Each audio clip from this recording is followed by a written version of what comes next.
Hello लिपा जी, कैसे हो? हाय। बस बढ़िया, आप बताओ कैसे हो। मैं बढ़िया। First of all thank you for accepting my invitation. और जैसा कि मैंने अपनी ऑडियंस को बता दिया कि आज हम H1B वीजा के ऊपर पूरा डिटेल में बात करेंगे। तो उसी के रिलेटेड मेरे आपसे क्वेश्चंस हैं, क्योंकि मेरे पास बहुत सारे लोग आते हैं कि सर मेरे पास H1B वीजा लग गया है, या फिर मेरा मैनेजर ये दिक्कत कर रहा है, अभी आगे क्या होगा। ओके, अगर वीजा हाथ में आ गया तो आगे क्या करूं, किसको अप्रोच करूं। तो बस एक ही यही क्वेश्चन है कि आप प्लीज हमारी ऑडियंस को आज H1B वीजा के बारे में बता दीजिए, from step one to step last. Over to you. तो H1B स्टार्टिंग इनिशियली तुम्हारा कंपनी से होता है।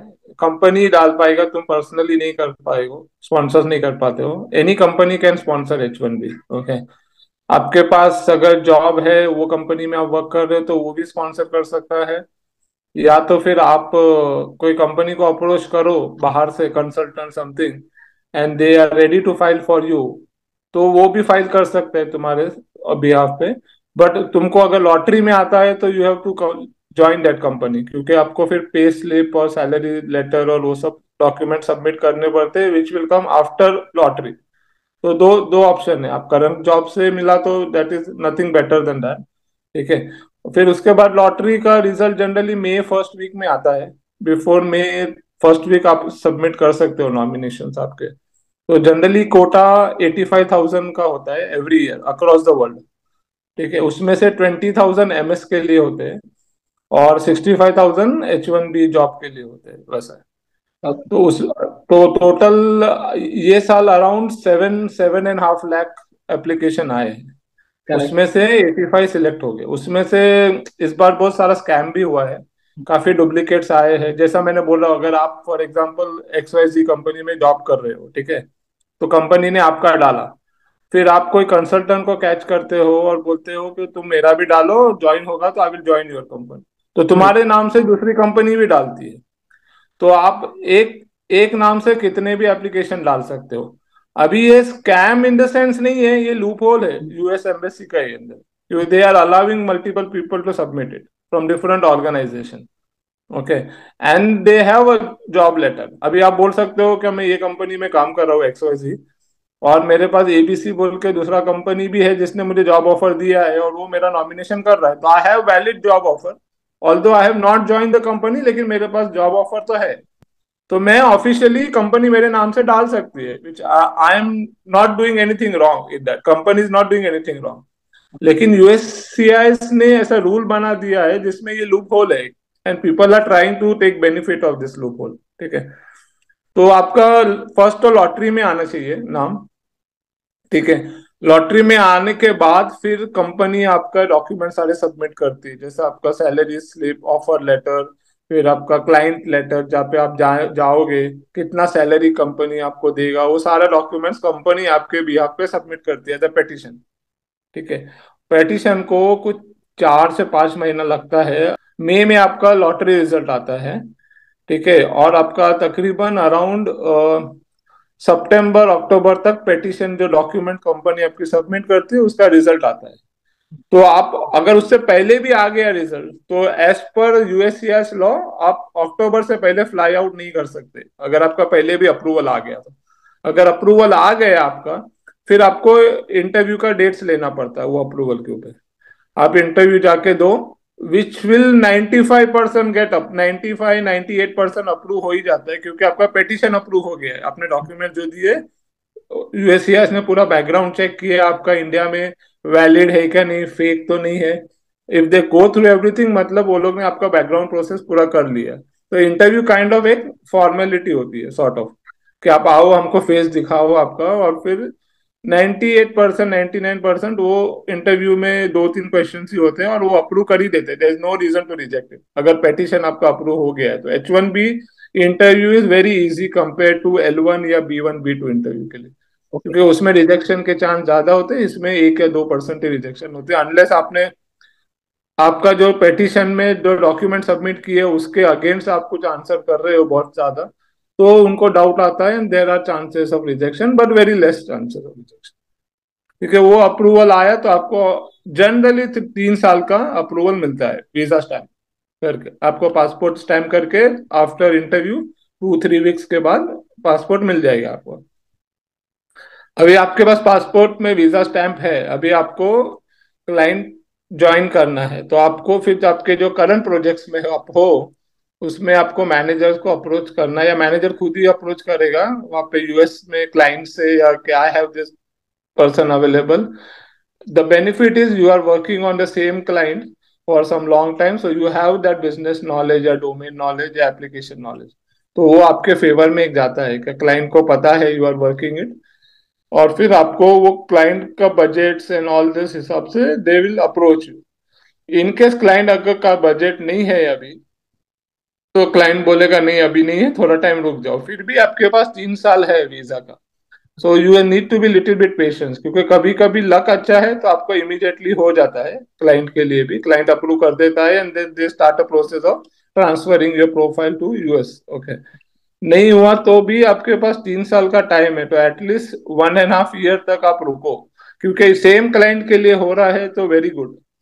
अगर विद इन आप कंपनी चेंज भी कर सकते हो, लेकिन फिर आपको ट्रांसफर फिर से फाइल करना पड़ेगा H1B के, तो transfer will take again 5 to 6 months, okay. क्योंकि वो नया क्लाइंट के लिए जाएगा, नया कंपनी के लिए आप जा रहे हो, आपका जो पेटिशन फाइल हुआ है वो जो कंपनी के लिए आप नहीं जा रहे यूएस, तो आपका H1B को ट्रांसफर करवाना, कंपनी जहाँ आप ज्वाइन करोगे वो ट्रांसफर करेगा, फिर वो अप्रूवल लेगा, फिर इंटरव्यू फिर से होगा, तो वो थोड़ा टाइम चला जाता है। उससे अच्छा बेटर है थोड़ा पेशेंस लेके यू वेट फॉर इट, और मैनेजर से फॉलो अप करते रहो आपको, क्योंकि मैनेजर ही आपको बताएगा कि अपॉर्चुनिटी कब है, कब जाना है, क्या करना।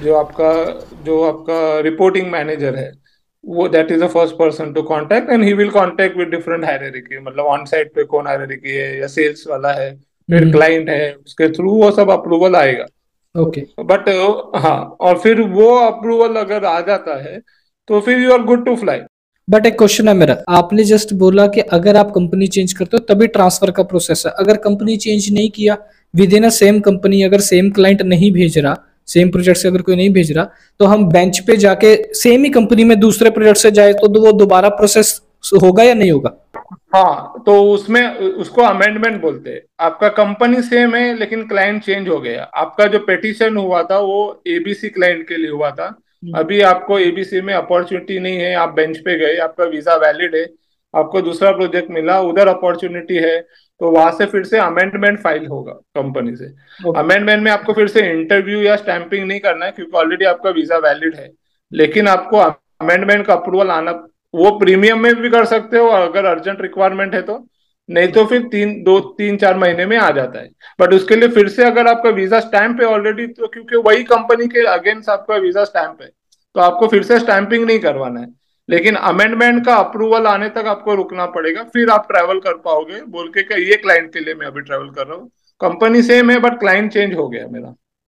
But is it a safe option, which is safe option? एक ही हाँ, विच इज प्रोजेक्ट में करेक्ट ना, करेक्ट होता है वैसा, that is legal all all, क्योंकि आप इसलिए तो अमेंडमेंट डाल रहे हो ना, कि आपका जो क्लाइंट के लिए फाइल हुआ था आप उसके लिए नहीं ट्रैवल कर रहे हो, दूसरे क्लाइंट के लिए ट्रैवल कर रहे हो, तो वो इसको ही अमेंडमेंट बोलते हैं। Amendment is you are changing the client location, ठीक है, with the same company, that is for amendment only, तो उसके लिए ही अमेंडमेंट होता है कि आप चेंज कर रहे हो क्लाइंट, बट आप कंपनी सेम है, आपका कंपनी चेंज नहीं हुआ, तो आपको ऑलरेडी स्टैंप है वीजा, तो फिर से स्टैंपिंग का जरूरत नहीं है, आप अप्रूवल नोटिस पे फ्लाई कर सकते हो उसको, लेकिन अप्रूवल तक आपको जनरली रुकना पड़ता है उसके लिए।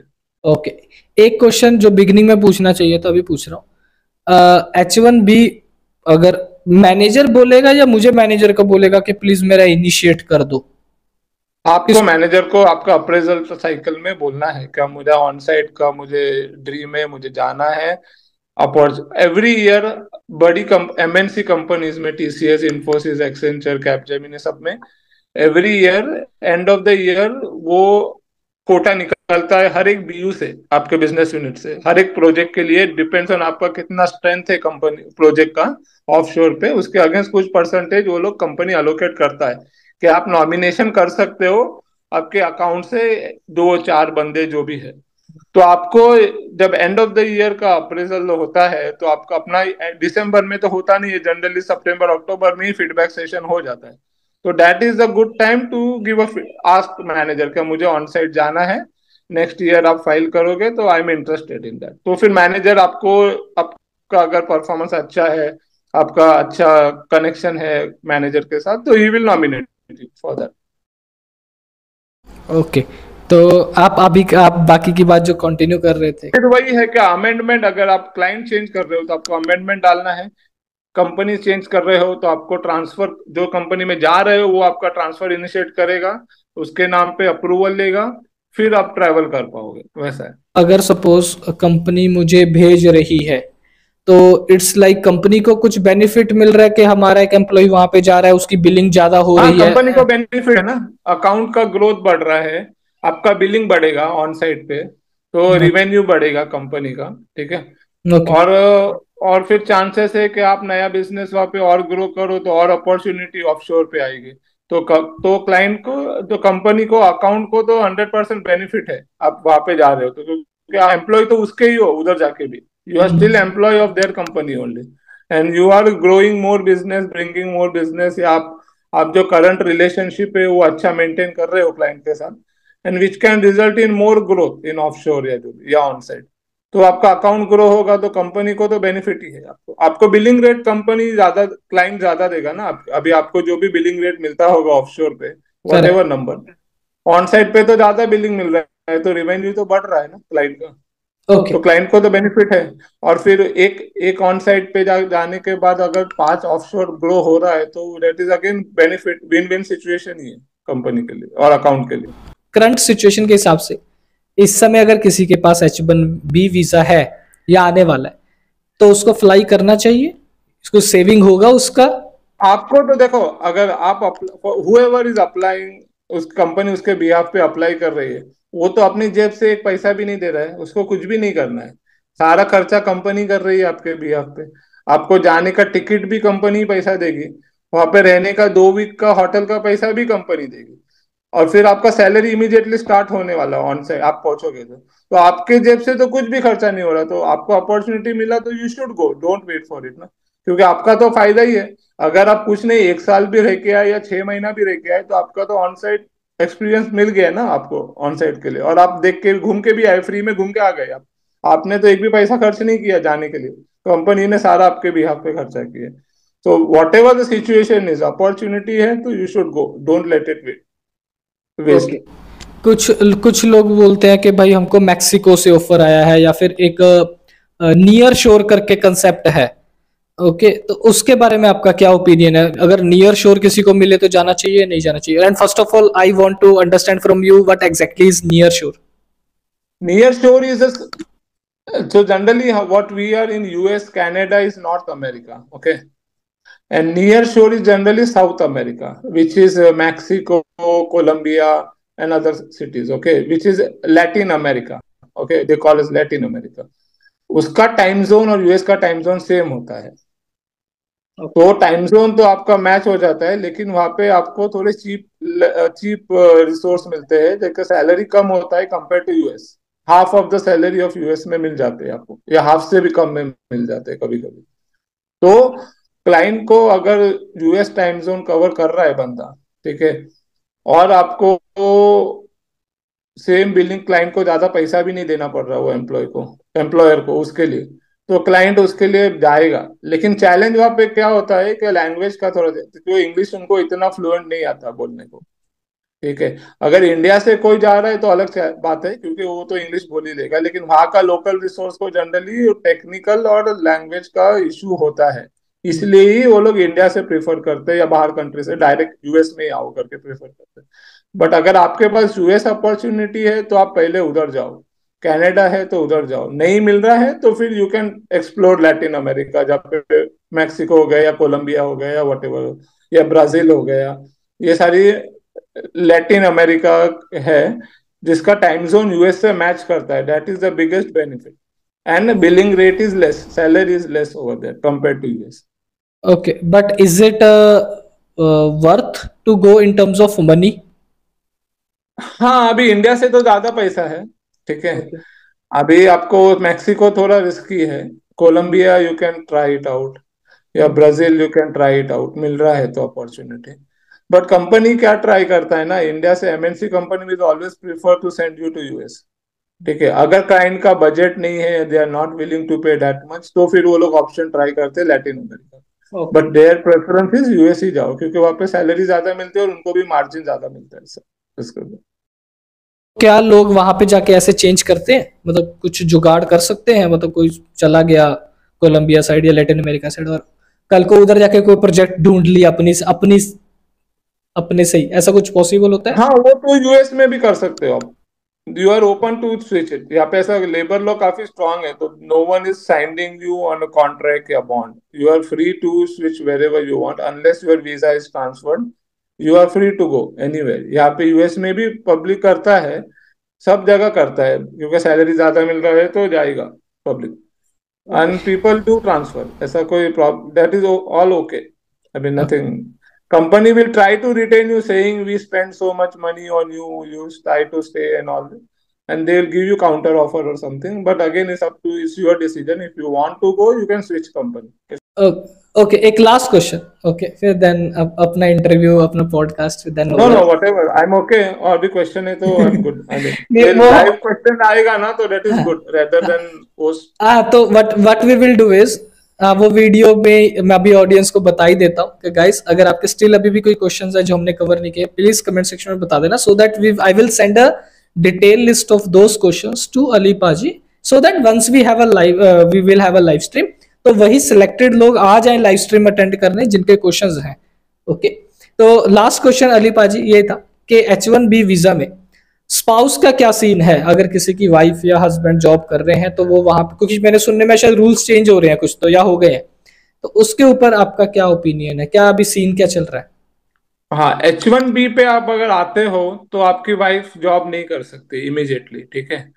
फिर आपको something call as green card का फाइलिंग स्टार्ट करना पड़ता है। अगर वो स्टार्ट हो गए, आपका एक कुछ डॉक्यूमेंट्स रहते हैं ग्रीन कार्ड के, we can talk detail some other time, but वो डॉक्यूमेंट आने के बाद फिर आपके स्पाउस वर्क कर सकते हैं। आपको ईएडी फाइल करना पड़ता है, H4 EAD बोलते हैं उसको। Okay. If you get that EAD officially you can work. Otherwise आप, और कंपनी के ऊपर है, कंपनी को कब आपका ग्रीन कार्ड फाइल करना है, before 6 years completion H1B okay. का।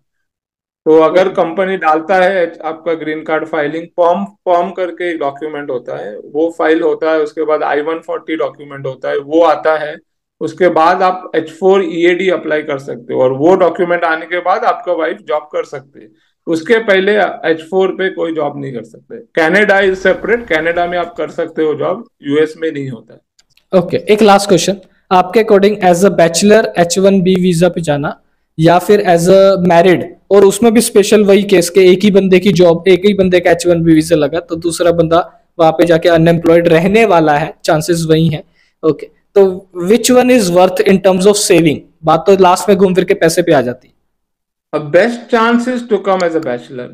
The earlier you come, the better for you over here. क्योंकि आप मैरिड होके आते हो, फिर आपका किड्स कितना बड़ा है वो भी देखना पड़ता है, उसका स्कूल का कितना पढ़ाई है, वो कितना सेट हो पाता है यहाँ पे। सो बहुत सारे पैरामीटर्स है मैरिड विद किड्स लाने के। आते हैं लोग, पीपल कम, ऐसा कुछ नहीं है, but earlier you come better it is. The best thing is if you are getting chance in a bachelor, आ जाओ, फिर शादी मनाओ। एटलीस्ट आ जाओगे तो you will spend some time, and then आप ग्रीन कार्ड के क्यू में आपको जाना है तो आप जा सकते हो, नहीं करना है 6 साल के बाद इंडिया आना है तो you will get good savings and you can come back and settle in India, जो भी करना है। But earlier you come the better for you for H1B। Okay, तो एक्चुअली नुकसान तो किसी में भी नहीं है, it's just more beneficial terms वाला। टाइमिंग क्या है आपका, हाँ। क्योंकि किड्स है, फिर फैमिली है, वाइफ अगर अर्निंग है, ठीक है, और फिर यहाँ पे वाइफ अनएम्प्लॉयड जैसा व्हाट यू सेड, तो वो हो जाता है, तो वो थोड़ा कॉम्प्रोमाइज करना पड़ता है वाइफ को। सैलरी वाइज इशू नहीं होता है, क्योंकि यहाँ पे जो तुम जो इंडिया में 2 लोग कमा रहे हो, उससे ज्यादा एक बंदा ही कमा लेता है यहाँ पे सैलरी पे, तो वो मनी वाइज इशू नहीं है। बट वाइफ को अगर जॉब कंटिन्यू रखना है एंड ऑल दिस, तो बैचलर आओगे तो आपका कोई डिपेंडेंसी नहीं होगी। डिपेंडेंसी यू आर नहीं है फ्री अगर। To come, free to explore and stay how much time you want, and then अगर मैरिड होके फिर वाइफ को बुलाना है तो बुला भी सकते हो। Okay, great. तो first of all thank you so much Ali paaji, यही थे मेरे आज के क्वेश्चंस, एंड बहुत मजा आया आपके साथ पॉडकास्ट करके। लास्ट टाइम हमने ऑन साइट के ऊपर बात करी थी, एक जेनरिक बात करी थी, इसमें हमने सिर्फ स्पेशली H1B वीजा की बात करी है। और गाइज अगर आपके कुछ और डाउट्स हैं तो वो भी इसके ऊपर वीडियो बना देंगे। अली पाजी तो है लिंक्डइन पे, वो अवेलेबल है। ओके, बस बात सारी टाइम जोन की है। अली पाजी कहाँ पे हो इस समय? अभी मैं ईस्टर्न मिड वेस्ट साइड पे हूँ, मिड ईस्ट साइड पे, ओके, ईस्टर्न साइड पे आई एम देयर। सो वही टाइमिंग का एक है discussion, but weekends is a good time to connect if you want to. Weekday में थोड़ा clients call and office start हो जाता है, तो थोड़ा इंडिया में खत्म होता है, यहाँ पे दिन शुरू होता है, तो थोड़ा डिफिकल्ट हो जाता है। तो एक्चुअली बट ये भी जो वीकेंड पे we can plan it out. ये भी एक्चुअली जो वीडियो बना रहे हैं इस समय, हम ऑलमोस्ट रात के इस समय जस्ट 11:40 हो गए हैं जो वीडियो बन रही है। यहाँ पे बाकी आफ्टरनून के 2:10 हुआ है अभी, अली अराउंड ऑलमोस्ट। अली पाजी ने जस्ट अभी लंच किया है।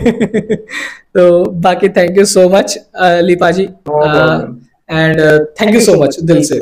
No problem. गाइस अगर आपको कुछ कोई भी डाउट है एनी तो time please let me know, if anything required any help I am available always. Yes, thank you so much. और गाइस अगर आपको पॉडकास्ट अच्छा लगा है तो प्लीज आपको लाइक सब्सक्राइब शेयर तो करना ही है, ताकि हम ऐसे और मोटिवेशनल, हमें भी मोटिवेशन आता रहे, ताकि हम और ऐसे अमेजिंग वीडियोस बनाते रहे। और बस और कुछ नहीं। Thank you so much, and thank you so much Ali paaji. See you next time. Bye bye. Thank you, bye bye bye.